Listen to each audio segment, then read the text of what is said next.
సింహరాశి వారికి ఈ వారం ఎలా ఉంది? సింహరాశి వారికి 2 గ్రహాలు అనుకూలిస్తున్నాయమ్మ. లాభంలో చంద్రుడు, 9లో శుక్రుడు. మనోబలంతో పనులు ప్రారంభించండి, విజయం త్వరగా సిద్ధిస్తుంది. పనులు చేసేటప్పుడు ఏ విషయంలోనూ వెనకడుగు వేయద్దు.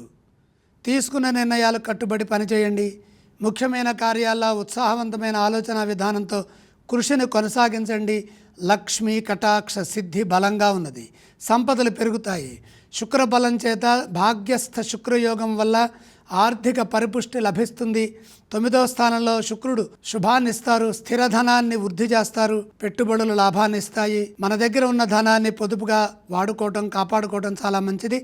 ఆచరణాత్మకమైన నిర్ణయాలు శక్తినిస్తాయి. ఎట్టి పరిస్థితుల్లోనూ నిరుత్సాహం చెందవద్దు. కొందరి ప్రవర్తన ఇబ్బంది కలిగిస్తుంది. ఏది మనసుకు తీసుకోకుండా ఉత్సాహభరితమైన వాతావరణంలో ఆలోచించండి. మిత్రుల సూచనలు బాగా పనిచేస్తాయి. దగ్గర వారితో విభేదాలు రాకుండా సున్నితంగా వ్యవహరించాలి. కొన్ని విషయాల్లో కొందరు మీ ఓర్పుని పరీక్షిస్తారు. శాంతియుతంగా సమాధానం ఇస్తే ఏ ఇబ్బంది రాదు. సింహరాశి వారు వారాంతంలో శుభవార్త వింటారు. సింహరాశి వారు ఏ స్తోత్రాలను పఠించాలి? నవగ్రహాలని స్మరించండి. వారు ఏ ఆలయాన్ని సందర్శించాలి? నవగ్రహాలని దర్శించండి. వారు ఎటువంటి దానాలు చేయాలి? నవధాన్యం నవగ్రహ పాదాల చెంత ఉంచి నమస్కారం సమర్పించండి.